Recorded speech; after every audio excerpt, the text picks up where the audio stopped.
皆さんこんばんは。フォーラム8プレゼンツ玉木のスポーツジャーナリズムの時間がやってまいりました。MC のスポーツライター小崎です。このチャンネルはスポーツ文化評論家玉木正之が送る既存メディアとは異なる視点でスポーツのシーンの問題点を取り上げ考える番組です。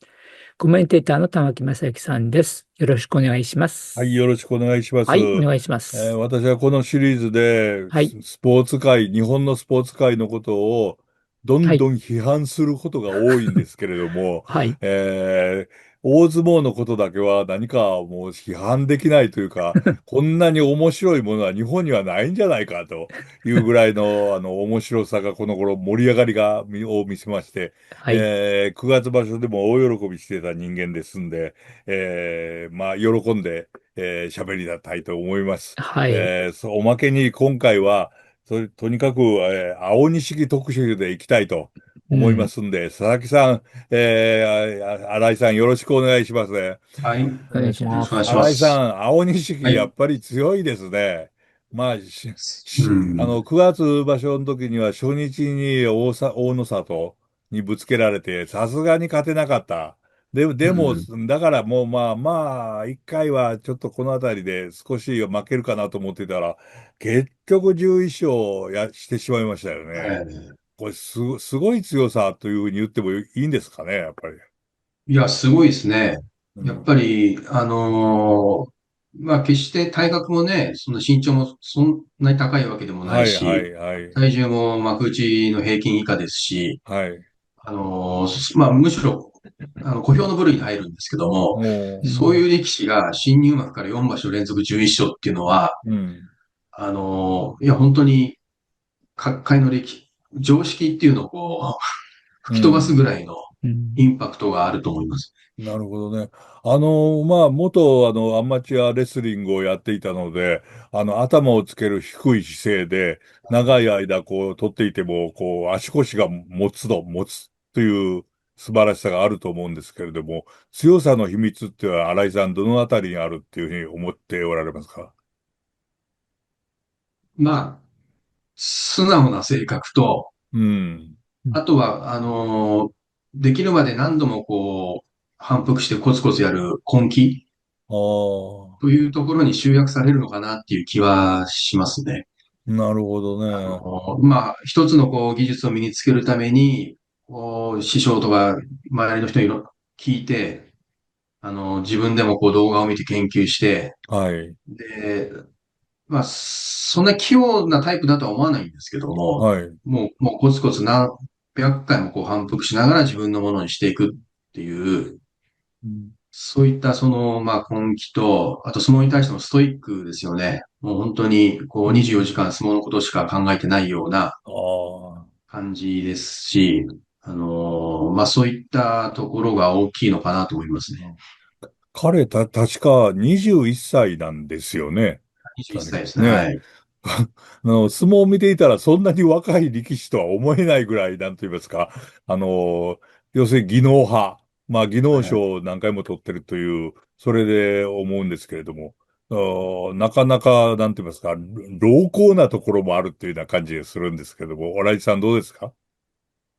うん、やっぱり低いから相手もどうしても叩きたくなっちゃうんですよね。はいはいはい。でも絶対にこう前に落ちない。うん、いくらこうね、低い体勢になっても、うあん、の、前に落ちないんで、うん、それで結局相手も根負けしちゃって、うん。それも状態起きちゃって、その、相手の懐に入って、密着しながら攻めるっていうね。なるほどね。えうん、なかなか本当に相手が根負けして嫌がるような相撲を取りはい。ますよね。なるほどね。これ、佐々木さん、どうですか？強さの秘密、どのように考えておられますか？その中に一つ、師匠の存在も入れてもいいんではないかと思うんですが、そのあたりもいかがですかね？そうですね。やっぱり師弟関係が結構強いですよね。うん。師匠の元安美錦の安治川親はい。方も青錦のことすごく信じてますし、あ青あ。錦も師匠のことをすごく信じてるので、うん。言われたことをやってるだけなんだっていう言い方をすることがすごく多いですよね。で、なかなかなるほど。太郎さんもさっきおっしゃった通り、うん。稽古場で師匠に言われたことをすぐやってみたりだとか、うん。実際できる人って意外と少ないんですよ。おー。で、仙台伊勢ヶ浜の、元朝志の、今、宮城野親方ですけれども、はい。やっぱ強くなる力士っていうのは、言われたことを本当かなと思う前に、まず稽古場で自分でやってみるっていうことが大事で、おー。それができたのが、安美錦と春馬富士だけだっていう言い方をしてるんですよね。春馬富士。なるほど。ええ、おー。本当か嘘かわかんないけど、師匠が言ってるんだったら間違いないだろうから、まず自分すぐやってみるっていうことですよね。うん。だからよく稽古場で見てると、なんで言われた通りやんないんだって言われてる力士って意外と多いんですけれどはいも、はいはい。それやるのも難しいんでしょうけれども、やってみるっうん。ていうこの姿勢もやっぱり大事なことなんだなと思います。そこをなるほど。やっぱり青錦の場合はまずやってみるっていうところで、師匠とか、大相撲へのリスペクトがすごく強いというのを、聞いてて感じますね。なるほどね。というのは、その言われたことをやるっていう、その言われたことの中に、例えば渡し込みとか、その内無双とかも入ってるんですか？内無双をやれっていうのはなかなか聞いたことないですけどなるほど。ね。ただやっはい。ぱり自分のスタイルに合ったことを多分教えてもらってると思うんですよ。やっぱりおー。前傾っていうのはすごく特徴的じゃないですか。はい。で、どうやら青錦って股割りができないんですよ。ええ、股関節硬いらしいんですよね。なるほど。要するに、はい。力士っていうのは足を、まあ言っちゃはい。悪いけども、バレリーナのように、はい。大きく開けて、体を前にベタっとつけますよね。あはい。れができない。うん。あはい。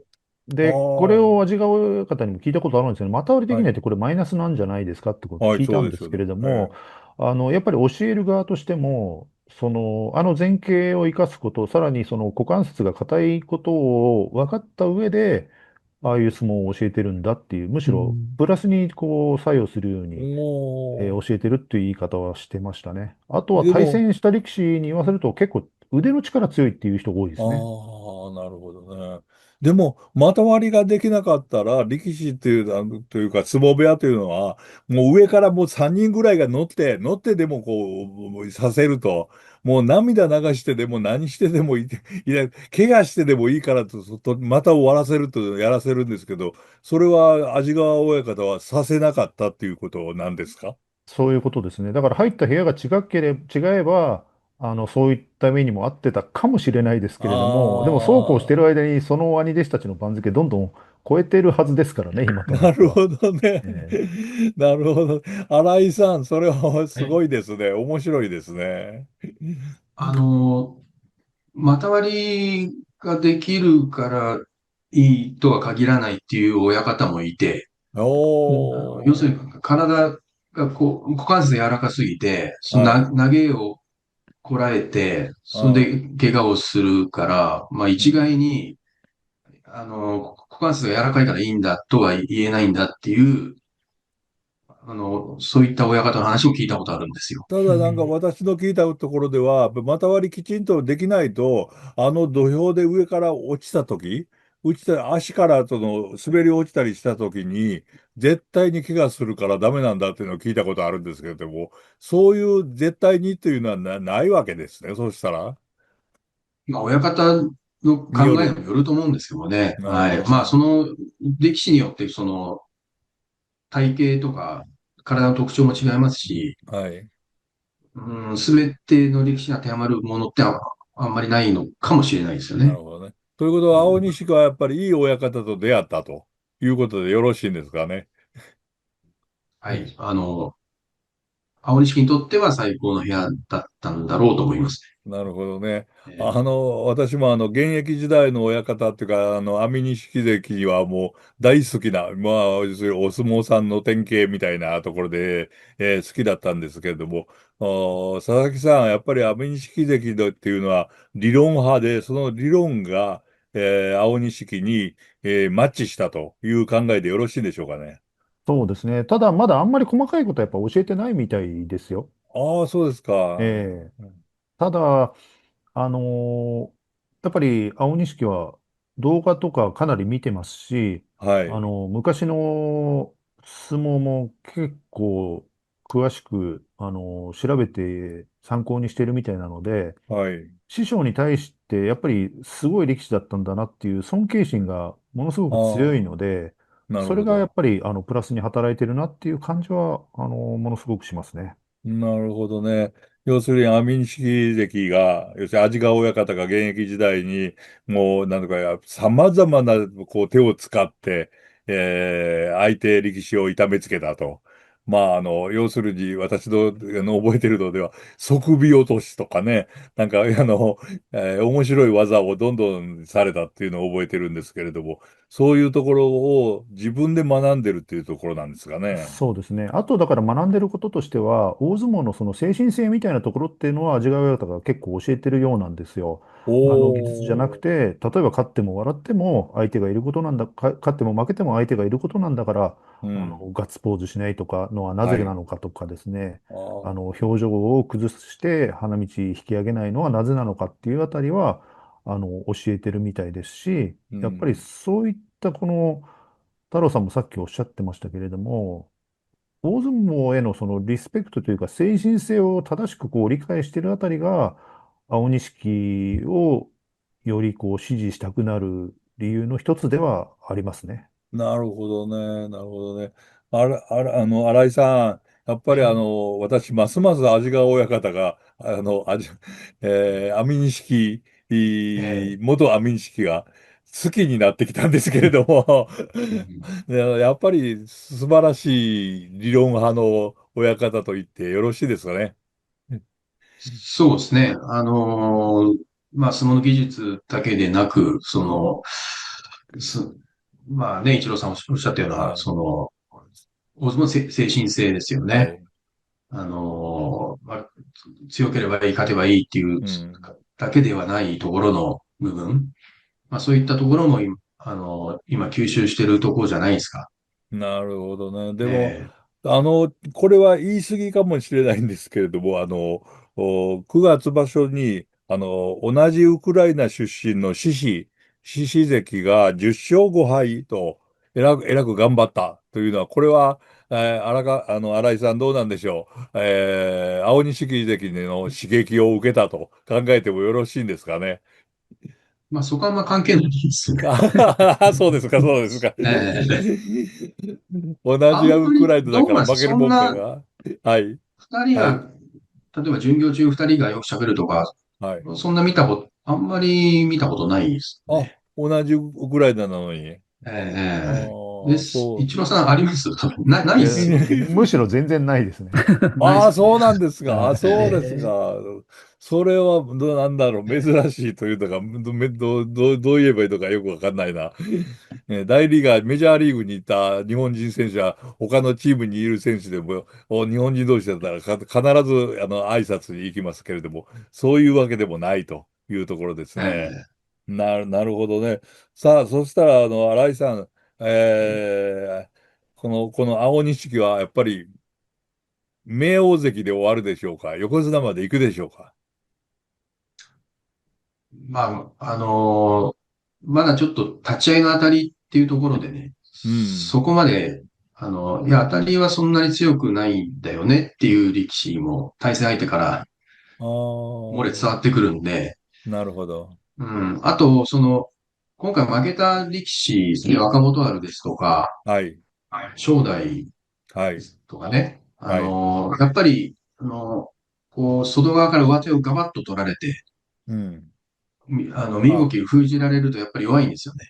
胸をつけられて。あうあ、ん、ですから、大きい相撲を取られると、ちょっとうん。そこが弱点かなというところですよね。おー、なるほど大野ね。里もそうなんですけども、はいはい立ち合いから一気はいはい。に吹っ飛ばすとか、うん。青錦のことを警戒しながら取ってる力士はやられちゃうん。うんだけれども、うん。むしろ外側からガバッと捕まえてうん。なっていう、るほど。大きい相撲を取られると、まだ、あの、勝てないんでね。まあ、それちょっとうん。来場所ぐらいからは、まあ、対戦相手も当然研究してくるんで、はい。まあ、今場所のようにはいかないかもしれないでうん、すよね。青錦関、自分でも分かってるでしょうね。自分のその欠まあ、点といいもちろんね、ますかね。分かってると思いますけども、そこをえどう直してくるかというーことになるとえ思うんですけどね。佐々木さんはどう思われますか、その弱点という意味では。そうですね。やっぱ体がないことは、自分でも分かってるようなので、はい。今サイズが高い182センチ、140キロなんですよね。うー幕内ん。の平均で言うと、これが184、5センチが平均で、体重で言うと、まあ、160キロ前後が平均だったりするので、はい。まあ、身長これから伸ばすのは難しいでしょうけれども、はい。体重を増やすことはもちろん心がけてるようなんですよ。おー。ですので、まあ、今のまま横綱になれるかっていうとなかなか難しいと思うんですけれども、うん。少しずつその栄養面ですとか、無理のうん。ないその体重の増やし方っていうのもかなりうん。勉強しているそうなので、うん。いずれ体はもうちょっと大きくなると思いますし、なるほど。立ち合いの強さももちろん自分で何が弱点なのかっていうのは重々分かってうん。ると思うので、うん。そこら辺をやっぱりこう正しい道を描きながら克服するっていうのができそうな人じゃないかなというふうには思っああ、てますね。はい。なるほただ、どね。今の時点でやっぱり特に大野里戦を2場所連続見てしまうと、はい。ちょっとこれはなというふうにどうしても思うん。ってしまいますようね。ん、ちょっとこれは横綱向きの力士ではないぞというの言葉を下につけてもよろしいんでしょうかね、佐々あくまで木さん。現時点ではですよね。なるほどね。そこでえ体重が増えて、え、ええ。まあもちろん取り組みの仕方、取り口も自分で研究して少し変わってきたら成長する余地はあるとあ、十分あるいうことです。と思いますね。い十かん分あると。せんやっぱまだ21歳ですからね。そうですよね。はい。本当そうです。びっくりしますよね。まあ、あの顔でっていうふうに言ったらいいのかどうかわかんないですけど。新井さん、どうですか、はい。あの頭の付け方では横綱じゃないじゃないかという言い方に対してはどう思われますか？うんまあ、それは青錦のスタイルなんでね。うん。青錦はその相撲で勝っていけば、それがもう、勝っていって横綱になれば、それが青錦にとって横綱相撲になるんで、そこはもああいう頭の付け方をするような横綱っていましたかね、過去に。う、まあ、あ、土地の海、土土地の地、海とか、うん。三代目は蚊の花あとか、やっぱり、あ、頭つけながら下から追っつけて、こうん。う、攻めるっていうようなね。うん。うん。だから、横綱がある人は、誰もがこう、受けて立つようなね、はい。いわゆる皆さんが思ってる横綱相撲、はい。横取れる綱相撲。わけじゃないんで、なるほど。それはもう青錦が自分の体型とか特性に合った相撲を目指していって、なるほど。それで番付を、ね、最高位に上げれば、それが青錦にとっての横綱相撲ですから、なるほどね。そういう考えでいいと思いますけどもね。なるほど。まあ、そういうことでもう青錦関、ぜひとも頑張ってほしいと思いたいと、思います。それから前回いろいろ喋っていただいた中で出てきたモンゴルの身長101メートル97センチのオトコンバル、オトコン、オトコンバトセンさん。それからもう一人モンゴル出身のオチルサイハンさん。この二人がどこまで行くかっていうのはめちゃくちゃ、面白いところで、前回の話の中では、この二人は横綱まで行くんじゃないかと、佐々木さんおっしゃいましたよね。落ちる際半の方が可能性はもちろん現時ああ、点で高いと思そうですか。いますけど、いかんせん二人ともまだ前相撲も取ってないそうなので、んですよね。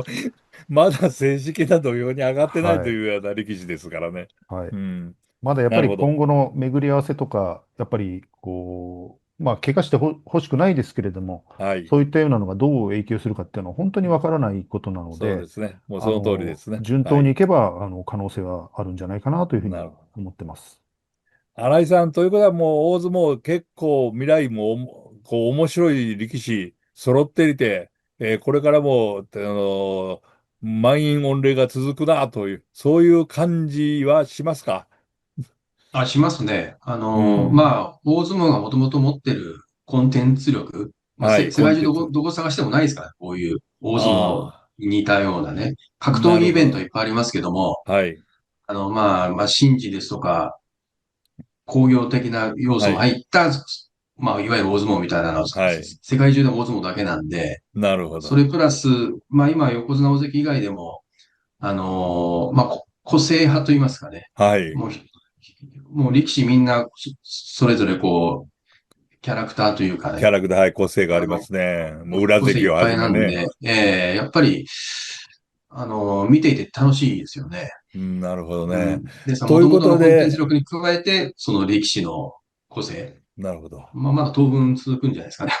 ということで、もう、大相撲の面白さ、これからもまたどんどん語っていただきたいと思うんですが、最後に私からちょっと一つずつ、ご両人に聞きたいことがありまして、というのは、私、先日、ホリエモンさんの YouTube に出まして、そこでちらっと大相撲の話が出まして、もっと大相撲はマーケットが大きくなって、お金も儲かるはずなのに、こんなに下手な商売はないというような指摘があったんですね。で、横綱が、まあ、月給が300万円ですよね。これはある意味、スポーツ界のスーパースターとしては、もうほとんど、なんて言いますうん。か、低すぎる額じゃないか、ということも言われたんです。思い切り放映権の問題であるとか、組織のあり方っていうものを変えなきゃいけないなんてことを言われて、私がどう答えたらいいものか、今の形で持っていった方が、それでもう満足できるのかっていうので、答えにちょっと窮したんですが、さて、新井さん、どのように答えられはい。ますか、そういう意見に対しては。うん。まあ、僕も、ホリエモンチャンネル見させていただきましたけども、ありがとうございます。はい。やっぱり、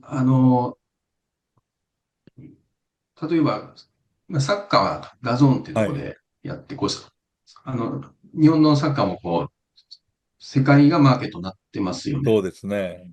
ですから、まあ、大相撲もそういった形でやっていけば、おそらく横綱の給料も一桁違ってくるとは思うんですよ。はい。ただ、相撲協会からしたら、やっぱり苦しい時も NHK に支えてうん。もらってたといううん。恩義というものがあって、はい。えなかなかそういうところもね、難しいなるほど。部分もありますよね。で、なるただほどね。それを続けちゃうと、やっぱり未来の子供たちは、いろんな選択肢がある中で、やっぱり MLB とか、そういうはい。方に、まあ子供っていうより親御さんかもしれないですけどはい、も、はい、はい。まあ同じね、苦しい思いするんだったら、やっぱりメジャーリーグの方がいいとかね、なるほど。はい、はい。あるかもしれないしね。まあやっぱりそこはやっぱり相撲界も考えていかなきゃいけないとこだなと思いますよ。なるほどね。考うえていかなん。ければいけない問題ではあるけれども、早急に変えられるものでもないというような感じですかね。佐々木さんまあ、は、はい、はい。はい。いいですか、佐々木さんはどう思われますか？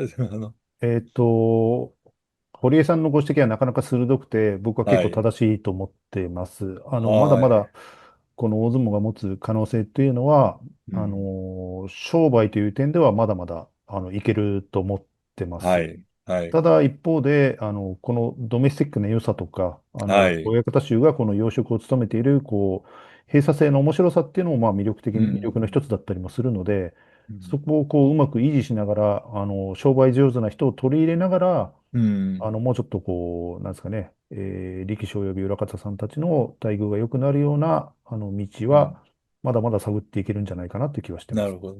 はい。そうですね。今、佐々木さんおっしゃいました。閉鎖性の良さっていうのね、閉鎖しているから悪いんだというだけではなくって、そう、閉鎖性の良さっていうのもあるということを考えた上で、改革ということも考えなきゃいけないと。まあ、というようなことなんでしょうね。というようなことで、3回にわたって大相撲のことをいろいろ、もう横綱のことか、青錦のこと、それから、大野里豊昇龍のことをたくさん喋っていただきました。本当にありがとうございました。新井さん、佐々木さん、ありがとうございました。大相撲のことを喋ると非常に嬉しくなる私でした。どうもありがとうございます。どうも。ございまありがとうございした。ました。はい。皆さんご覧いただきありがとうございました。次回のフォーラメイトプレゼンツ、玉木のスポーツジャーナリズムを楽しみにしていてください。それでちょっは皆さん、と言いましょう。そこで。はい。次回のこの番組の中では、青錦のこと、はい。ウクライナまで取材に行った大学の先生が登場はい。する予定ですので、ウうん。クライナの事情、ウクライナの戦争の事情と同時に、青錦のことも聞きたいと思いますんで、よはい。ろしくお願いします。ということにしておきましょう。はい。それでは皆さん次のエピソードでお会いしましょう。さようなら。